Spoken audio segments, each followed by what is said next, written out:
Salut, petite journée. Aujourd'hui, tu vois bien que le temps est à nouveau maussade, hein, décidément. Hein, une fois c'est beau, une fois il fait vraiment maussade. Donc aujourd'hui, je voulais te parler de ce week-end, de ce qui s'est passé ce week-end. Je sais pas si tu es au courant, mais on a vraiment échappé belle. Notamment, c'était un investisseur. Notamment, si tu habites en France, c'était investisseur en France. Si tu détiens également une assurance vie ou si tu détiens un PEA ou encore tout simplement un CTO. Hein. Alors pour ceux qui ne connaissent pas le terme PEA ou CTO, CTO c'est pour compte extraordinaire, PEA c'est pour plan d'épargne en action. Donc c'est par rapport au fait que lorsque tu investis en bourse, tu peux choisir différentes enveloppes fiscales. Donc tu as la flat tax sur les plus-values concernant le CTO de 30% et tu as une partie avantageuse sur le PEA lorsque tu investis dessus. Au bout de 5 années ou voire 8 années, tu es exonéré de l'impôt. Voilà, il faudra juste que tu payes les prélèvements sociaux de 17,9, je crois, il me semble, hein, si je dis pas de bêtises. Voilà. Et en fait, pourquoi je te parle de ça? Parce que ce week-end, figure-toi qu'il y a eu des amendements qui ont été votés, approuvés, par notamment certains députés, tu vois, certains groupes politiques, notamment le NFP et le LFI. Alors moi, à la base, j'avais rien contre ces personnes, hein, mais quand on entend qu'ils voulaient augmenter la flat tax de 10%, donc notamment sur les petits porteurs, hein, comme moi je suis petit investisseur, tu vois bien, ça ne concerne pas forcément les grosses fortunes, hein. Là ça concernait tout le monde.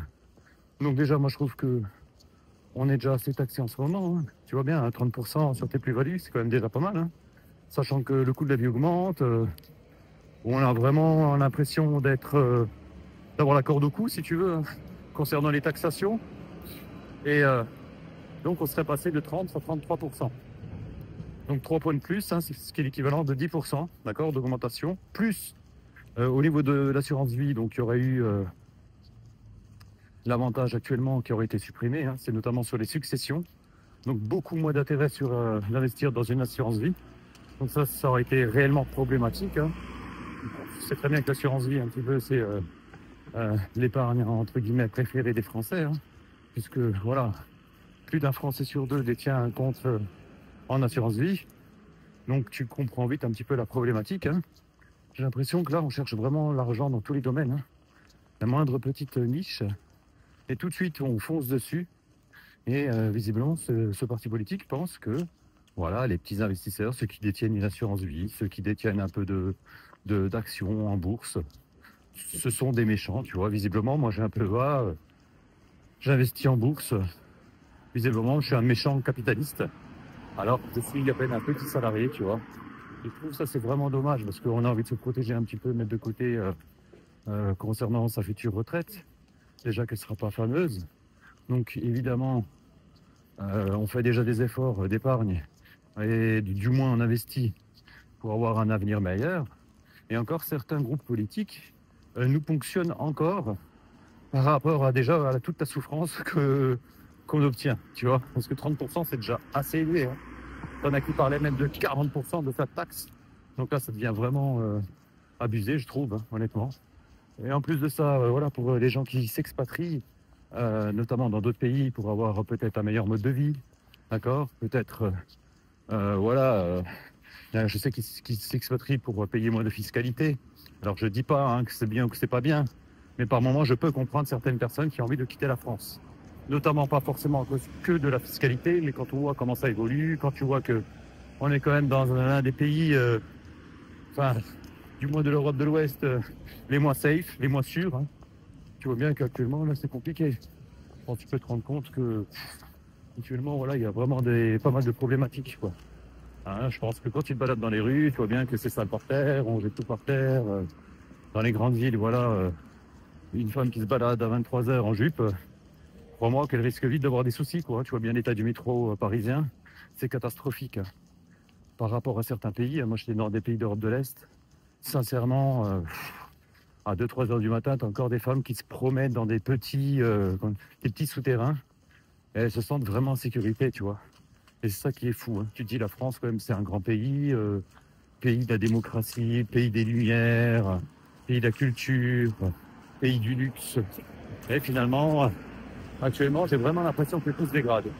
Et encore, quand on entend certains députés voilà, qui parlent de mettre en place, de voter des lois concernant l'augmentation encore des impôts, d'assurance vie, de la flat tax, de l'immobilier. Il faut bien que les personnes maintenant qui font du LMNP, donc c'est-à-dire que tu achètes un appartement, tu décides de le mettre en location, loueur meublé non professionnel, eh bien voilà, l'avantage fiscal sera amoindri dans les prochains temps. Donc tu vois, il y a pas mal de petites choses comme ça qui commencent un petit peu à dégoûter, hein. Visiblement, certains partis politiques n'aiment pas que l'individu essaye de progresser, il essaie un petit peu de s'enrichir, du moins essaye de se sortir du marasme quotidien, tu vois, pour essayer d'agrémenter un petit peu sa vie, hein, qu'on ait un petit peu un avenir meilleur. Déjà que la France, on est le pays d'Europe où il y a le plus d'impositions. Alors je ne dis pas que les impôts c'est pas bien, évidemment, il en faut pour les routes, il en faut pour l'école, il en faut pour les forces de l'ordre. Ok, c'est normal, sinon on serait plus dans un état de loi, tu vois, on serait plus dans un état bien carré, d'accord. Ce serait l'anarchie, évidemment, s'il n'y aurait pas d'impôts. Ça, c'est tout à fait compréhensible. On a quand même de la chance d'avoir un bon système de santé en France, mais si ça se dégrade d'année en année. Le système éducatif, c'est pareil, on a de la chance qu'il est quasiment pour certaines personnes gratuit, hein. Même si, évidemment, rien n'est totalement gratuit, puisque déjà on paye des impôts, tu vois bien. Il y a la TVA aussi qu'on paye, les taxes foncières, on paye, plein d'autres choses.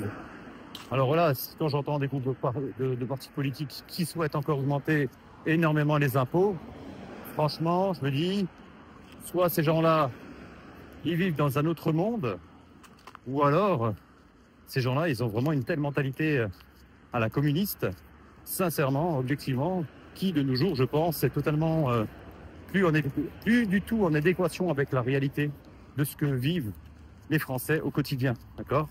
Il y a beaucoup de personnes qui ont du mal à terminer les fins de mois. Et toi, si tu veux mettre 50 balles de côté, 100 balles de côté pour tes gamins, pour plus tard, qu'ils ont un avenir meilleur, ou bien pour investir un peu en bourse, et quand tu entends encore qu'on te souhaite te ponctionner encore du capital, franchement, sincèrement, mais qu'est-ce qu'ils font ces gens-là, sincèrement? Moi, je te dis, hein, sincèrement, plutôt que d'augmenter les impôts, on devrait réduire un petit peu la dépense de l'État, la dépense de fonctionnement des institutions, dans la globalité. Je pense qu'on peut vraiment faire encore pas mal d'économies. Tu vois, au niveau de la dépense publique, il y a vraiment pas mal de choses à faire. Évidemment, je ne dis pas qu'il faut supprimer ou diminuer certains postes comme à l'hôpital. C'est très compliqué actuellement. Au niveau des forces de l'ordre, évidemment, c'est compliqué.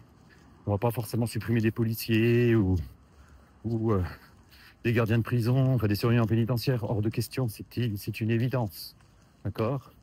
Maintenant, certains postes, dans certaines collectivités territoriales, je pense qu'on n'a peut-être pas autant besoin d'agents administratifs. On peut réduire un petit peu les services publics. On peut être beaucoup plus efficace en les numérisant, tu vois. Alors, il y a déjà eu un boulot qui a été fait.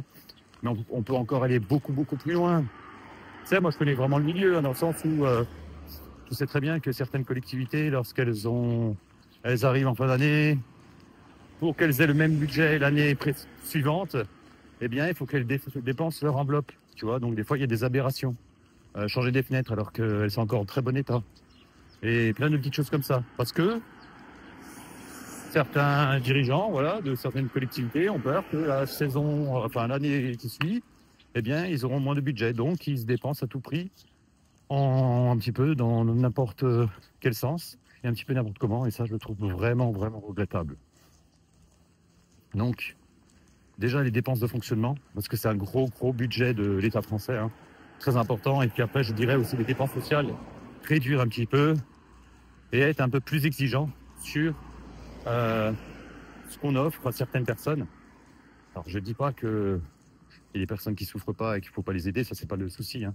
Je dis que l'assistanat tue l'assistanat, tu vois. Je pense qu'en France, on est l'un des pays où il y a le plus d'assistanat dans l'Europe de l'Ouest. Et ça, c'est vraiment problématique et compliqué, quoi. Parce qu'il y a des personnes, voilà, qui vivent tellement au crochet de la société qu'ils n'ont plus vraiment envie de s'investir. Et ça, c'est dommage, quoi. Voilà, donc dis-moi ce que tu en penses. Et n'hésite pas à me laisser un petit commentaire dans la vidéo. À très bientôt. Salut.